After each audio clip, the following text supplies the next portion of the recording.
Hey folks, before we start this Kirblog, I wanted to mention real quick that tomorrow, on Sunday, January 14th, 2024, I'm going to be officially running a makeshift plushie campaign for KIRBOPHER. I did a poll a little while ago asking which version of KIRBOPHER you guys would love to see turned into a marketable plush doll, and y'all voted the 2011 version from the Tome web series. So, for 1 week starting tomorrow, we're going to be taking pre-orders. We have to get 200 pre-orders to get the plushie made, and I'm going to be doing lots of little promotional videos and stuff throughout the week, and hopefully guesting on some streams. But go to makeshift.com/petitions/KIRBOPHER-plushie, bookmark the page, and tomorrow it'll be going live. Please go get one. I would love for this to happen. We haven't had new Tome merch in so long, and I've always wanted to have a plushie of KIRBOPHER made for years, so this would be awesome. Please make sure to pick one up. Once again, makeshift.com/petitions/KIRBOPHER-plushie. I'll have a link in the description below. Thanks a bunch, and enjoy the Kirblog. This Kirblog's on Yu Yu Hakusho. Whoa, whoa. I gotta make the most of it, you know. So let's talk about the live action show. So I love Yu Yu Hakusho very deeply, very intensely. It is a very inspirational anime to me. Offhandedly, I often say that it might be my favorite anime of all time. It's very, very special to me.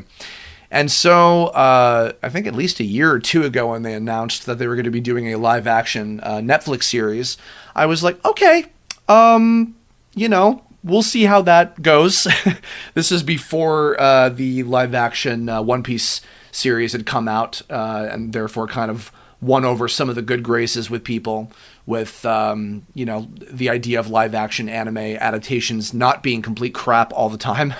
But I wanted to give it a shot altogether. I knew that it was only going to be a short run of episodes.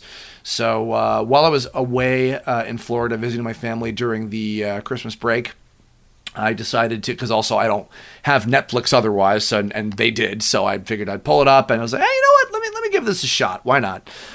So just as a basic little thing, I did enjoy it. I did genuinely have a good time with it. It was fun to see these kind of interpretations of the characters, and also interpreting the story in this kind of condensed sort of manner. I had two major complaints, however, and I'll mention these here first and foremost. My first one is, this is more of a direction thing, not on the performance of the actor himself, but while I was very impressed with Takumi Kitamura's performance as Yusuke, as the lead character. I wish that Yusuke was funnier. I know that some of my bias for Yusuke being funny comes from the English dub of the series, and how, they took quite a few liberties on the dialogue, making it very snappy and stuff. So there's a little bit of that bias in me, but Yusuke is still like a comedic enough kind of, well-rounded sort of character, and he was directed very serious for the majority of the show. And I wish that there was a little bit more comedy with him, because in contrast, like the guy who played Kuwabara, Shuhei Uesugi, he completely got the spirit, literally and figuratively, of that character in terms of the comedic, kind of side of him, and the guts and everything. But I wish there was a little tiny bit more of that infused in Yusuke. I would have liked that just a touch more. So that was my major critique. Otherwise, like, his performance itself was very good. And my other thing was, I wish that this had more episodes, not in terms of continuation necessarily, although if they do another season, it would be cool to see. More so, I wish that they had at least one or two more episodes to pace out the entire story that they told with this. So I'm going to be going into spoilers here, and I guess I'll be speaking with some level of, education, or not education, a level of knowledge, rather, that, if you're listening to this, then you probably know Yu Yu Hakusho, relatively well, or all the way through, or whatever. I'll try not to get too spoilery in case you aren't. But this live-action series is basically a summarization of everything from the beginning of the series all the way up to the end of the Dark Tournament. The first kind of major well, okay, it's weird. The first part of the series before the Dark Tournament is a bunch of these little mini arcs, starting with, Yusuke being dead as a ghost and kind of, doing good deeds to eventually get his life back in the eyes of Koenma. And then shortly after that, he starts becoming the spirit detective and going on, various little missions, some more in depth than others. About 4 or 5 of those or so. And then the Dark Tournament is the first kind of major, long, ongoing arc after that. Arguably the greatest tournament arc of all of anime, rather. So they surmised everything from that whole thing together into 5 episodes that were about 45 to 50 minutes each or so, which is quite a task, to be honest. Very, very insurmountable task. But starting off with, I'm going to try to go through the first, each of the episodes and kind of, give my initial thoughts on everything. So with the first episode, I was immediately taken in actually by how, I guess I'll just say graphic that they were with the violence.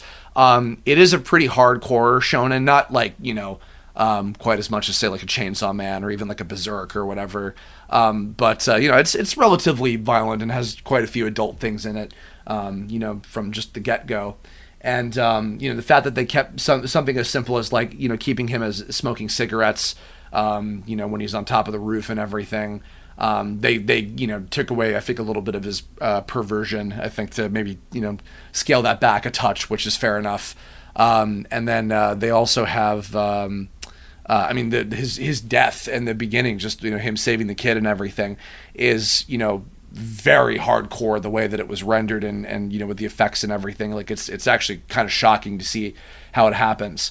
And then going into, even from the very first episode, the fight scenes, like that actually might be like the single biggest thing that I could compliment about the show is that, wow, like the fight choreography and just like how hard the hits feel and the sense of violence in the whole story. Like they really, captured that. Like they really made it feel authentically like it's, it's got like that kind of, brutal sort of side to it that a shonen would have. And I know that that's a very like, surface level, almost kind of superficial type of thing, but shonen, often a big thing about it is that they have these big crazy fight scenes that are meant to be really hard hitting and badass and cool and stuff. So getting that right and really making you feel the force of those hits and really feeling when somebody's getting the shit kicked out of them, having that really feel impactful in an adaptation of it, like that's important, whether it's live action or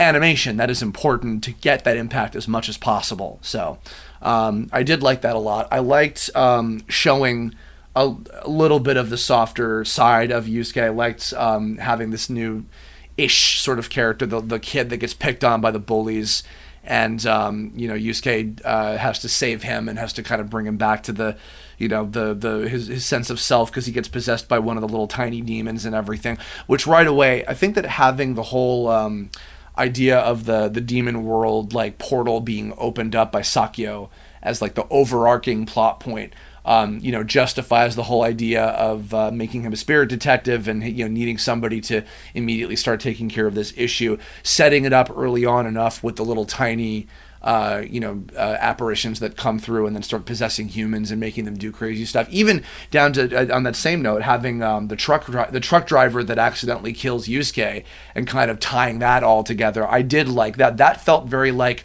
the type of choice that you would make if it was like a movie. And you were trying to surmise stuff even more than the show already does.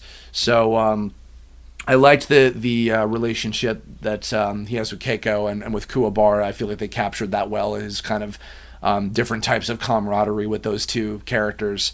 I did genuinely enjoy, it felt authentic to how they were and everything, and getting him at the ramen shop where Keiko's parents work and everything was very cute. And Kuwabara, freaking out. I was like, you climb out of that casket, you gotta fight me, you can't be dead, you're a Meshi, and all that stuff was very cute. And moving as quickly as it did, immediately it's already a little bit of like, oh, this is weird with, I didn't mind the fact that he is back alive again within the first episode, because I figured, okay, no, they're not going to adapt, any of the little random stories of him, as a ghost, because it seems like the fact that even in the show they skipped over the majority of those and just went straight into the spirit detective stuff as quickly as they could. That's kind of what I expected. I kind of get that, like, okay, like if Togashi-san already knew that it was going to be a battle show, relatively early on within the whole thing, then it's like, okay, that's fine. Then, we don't have to spend that much time on that. But so quickly jumping into it that you don't even get time for the others to really be, surprised and amazed at the fact that he's back alive again and suddenly, fighting a weird, freakish demon-looking dude or whatever. Little bit of suspension of disbelief, could have maybe executed that a touch better. And the fact that it's already, these episodes are not half hours, they're 45 to 50 minutes is like, oof. That could be a little rough. This is also just a personal thing. I'm curious if people share this. I was actually kind of let down that Koenma was exclusively the adult form of himself. I'm sure that the whole idea of, like, okay, he still has the pacifier, and the fact that they're keeping, that huge amount of spirit energy inside of the pacifier to use for the later arc and everything. Like, okay, I get that. Like, they want to, keep that sort of thing in case that they do more episodes and everything. It's like, sure, fine. But I don't know. I feel like that was kind of a funny little thing about having Koenma literally be a baby. And I feel like they could have maybe pulled that off with, CG or something like that somehow. That would have been nice to see them try that, because I feel like it was kind of weirdly goofy in a way that wasn't so effective by having him just be the grown-up version of himself for the whole show.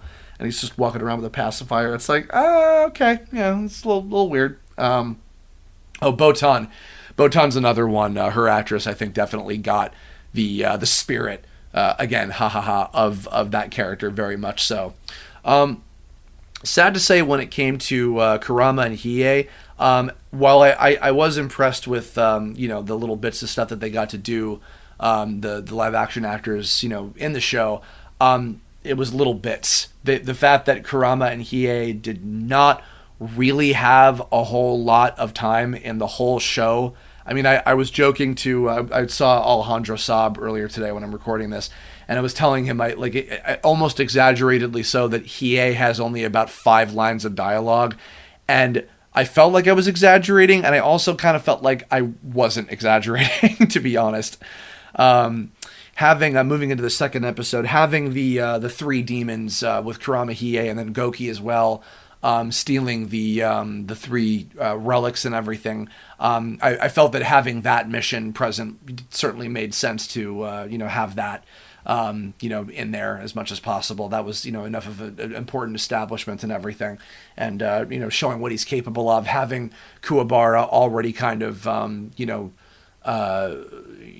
that kind of understanding of, he knows that Yusuke is doing something otherworldly and that he can see spirits and he has a connection to that sort of thing, and everything was good. Hiei using the blade to give himself the Jagan, I don't know how much I love that idea. I guess to me that looks as if, okay, maybe they're just never going to do his actual backstory of getting the eye and everything. I don't know. I'm not entirely sure of that, but I didn't love that liberty necessarily. So very quick surmised little version of that, and everything with those 4 characters becoming familiar with each other. Although even then, I say that Hiei wasn't necessarily even really involved with much of anything else. Like his interactions with the others are so minimal, to a point where I know that obviously he's the one that kind of steps back and is not like, I'm the grumpy one, I don't want to be part of the team or whatever, but like he really feels like he's barely part of it. At least with Kurama, we got the stuff with the backstory with his mom, and wanting to save her and everything, and the mirror, the forlorn hope, mirror of darkness thing and everything. That was cute. Yukina, I was happy about how they preserved basically everything about her character, and when it comes to that initial stuff of her being imprisoned by Terukane, one of his underlings trying to help her escape and everything, and the tears, and if anything, this is skipping ahead a little bit, but I like that they included a relationship that she gets to have with Keiko as well. towards the end when they're both in prison together, and that was a fun little thing when they're trying to help each other escape, and they're kind of going through the villain's lair and all that kind of thing. And Keiko can kind of hold her own physically because if she grew up with Yusuke and the wrestling lessons and whatever. It was a lot of fun. So I liked that they got to have a little bit of a connection with each other. I am sad that Kuwabara's sister Shizuru was not able to make the cut of this series, because that would have been cool. I understand why she wouldn't in this iteration have contributed much to the story. I can understand why they didn't bother going with her. And I was also surprised to find out apparently I think in the manga she wasn't, I think, even with the others at the Dark Tournament. I think it was actually Yusuke's mom that went with them, and they swapped that around or something. I'm not sure. I really need to actually buy the full manga series and see what the whole original work is, because I've only seen bits and pieces of the manga version of Yu Yu Hakusho. It's the anime that's mainly the kind of thing for me, but I do want to collect it and see what the differences are and everything, and some of the additional stuff that we didn't get to see. I like the setup also with having Sakyo and Torukane throughout the course of the series. They're sort of like strange relationship as like these weird, creepy kind of underworld business partners and everything. And Torukane actually getting to stick around a little bit, since the last part of it is sort of a combination of the last part of the Dark Tournament merged with the Rescue Yukina storyline, with Sakyo and Toguro working together on that and everything, and the stuff with the Black Club, betting on everything and all that stuff. But yeah, Torukane's actor was very fun. I feel like he also kind of got he could have been a little more bumbling at times. They almost made him too cool at moments, but he was. I was actually kind of surprised he even made the cut over certain other characters that we didn't get to see throughout the course of that. But I mean, he had a purpose to serve with Yukina and everything. So, in the third episode, okay, so this is where I was starting to have the big critique about. I wish they had more time and more episodes to pace this out with. So I liked the actress that they got to play Genkai, but Genkai in particular, I think, was a big element that showed the biggest weakness in that there was not enough time to pace the whole story out, unfortunately. Because the whole relationship between her and Toguro, where their past connected to each other, before he he loses all of his students, and then he wishes to become a demon, and etc. And also ultimately the death of Genkai, and at his hands and everything, and the whole connection with that and everything, and how that passes on to Yusuke.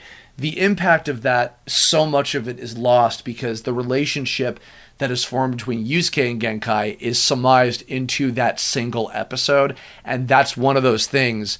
I would say almost as importantly as I wish that we just had more time to see the main four of Yusuke, Kuwabara, Hiei, and Kurama all together actually getting to do things. In that same kind of way, like Yusuke and Genkai not having enough breathing room for their relationship, like that was a big glaring weakness, because then, at the end of the third episode, where he kills him, or where Toguro kills Genkai, unfortunately, it's just not super impactful. Sad to say, it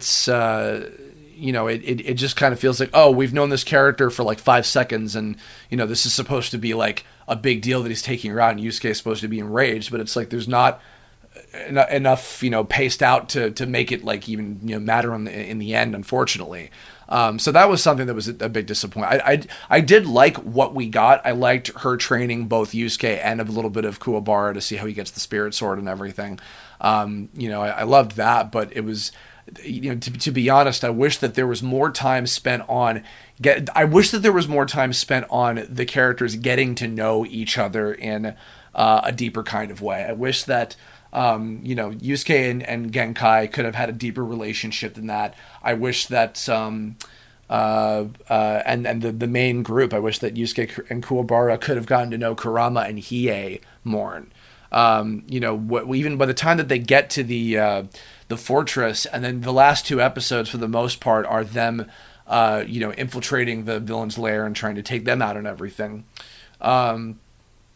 it's them fighting against their individual villains. It's each of the Team Toguro characters that our heroes get to fight against, like in the Dark Tournament. It's the same matchup and everything, and that's all well and good. But because they're divided up from each other, we don't really get enough of that time to see them as a group, as a team, actually working together.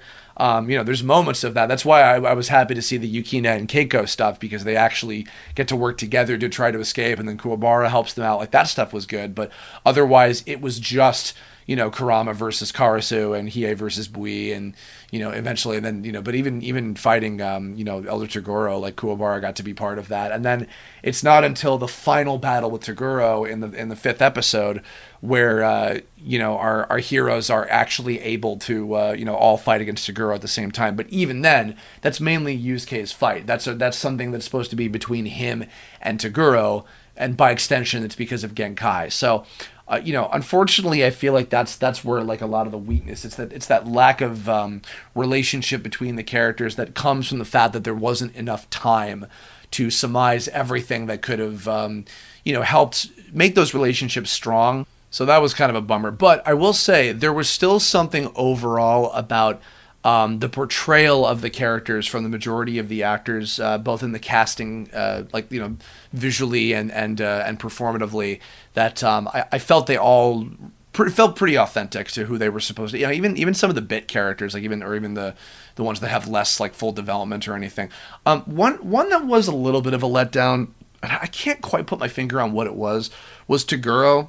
Maybe it was something about the physicality, where, like, I don't know, I didn't buy him as, like, a truly intimidating presence necessarily. Like, he just kind of came off as like a dude. And maybe that was part of what the intention was with what they wanted to go with for the guy.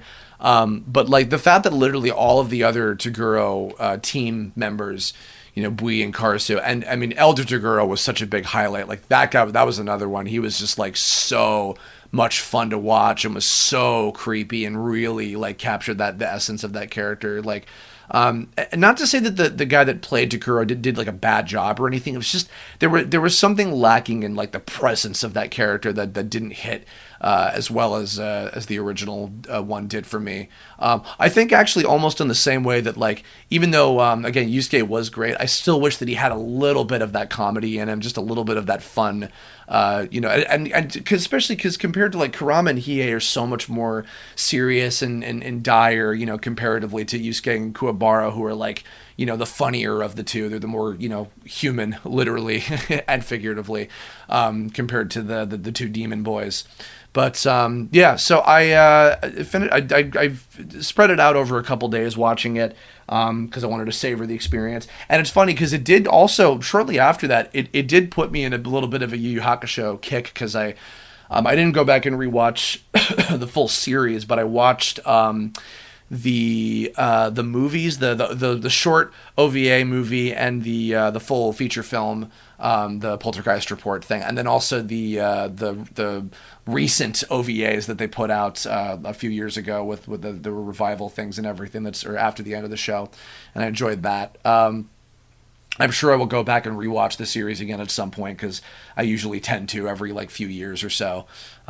Still go back to it, still love it, still holds up, relatively well for the sum of its parts and everything. So, you know what, it certainly reminded me of my love for the source material, for one thing. And I would love to see them do more of it. I do think it would be really cool to see how they would adapt the Sensui stuff, or like the demon world conflict, that whole thing with the three kings and stuff. I don't know. I wonder if they were to do additional seasons, if they were to do more episodes in a season in order to pace some of it out.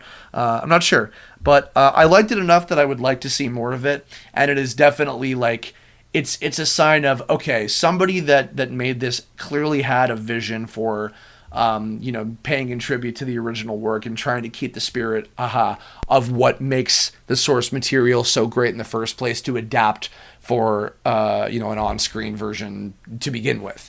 And there's been on the up and up of examples of that happening, particularly for Shonen Jump stuff that I've been very impressed by. So I'm happy to see that. I hope that there will be more of them, and that hopefully they will be equally as good. But we'll see. But yeah, and as far as the Yu Yu Hakusho Netflix one, I had a good time with it, and I hope that there will be more. Apparently, it did very well in its premiere week this past month. So in fact, about a month ago from when the time this is coming out. So yeah, here's hoping we'll get to see more of that in the future. So what did you all think if you got the chance to take a look at it? Please leave in the comments below. What did you think of the live-action Yu Yu Hakusho series? Did you like it? Did you not enjoy it? Or the things that you would have liked to see, characters that you also missed not having included, or particular scenes that were favorites of yours? Do you hope that there will be an additional season, or maybe seasons at some point? Let me know. If you would like to suggest future Kirblog topics as well, you can consider joining my Patreon, which I have a link to below. It's patreon.com/KIRBOPHER. I will be deciding on the first Patreon patron-voted Kirblog topic of the year in just another couple days on the 15th. And once again, starting tomorrow on the 14th, I will be doing a KIRBOPHER plushie campaign through Makeship. So please help support it and buy one yourself. Get a KIRBOPHER plushie for your lovely home to have, and help us get up to 200 pre-orders. Maybe we'll be so lucky to get to do that. So in the meantime, thank you all so much for listening, and I will catch you all in the next video. And in the meantime, thank you for tuning to this. Bang!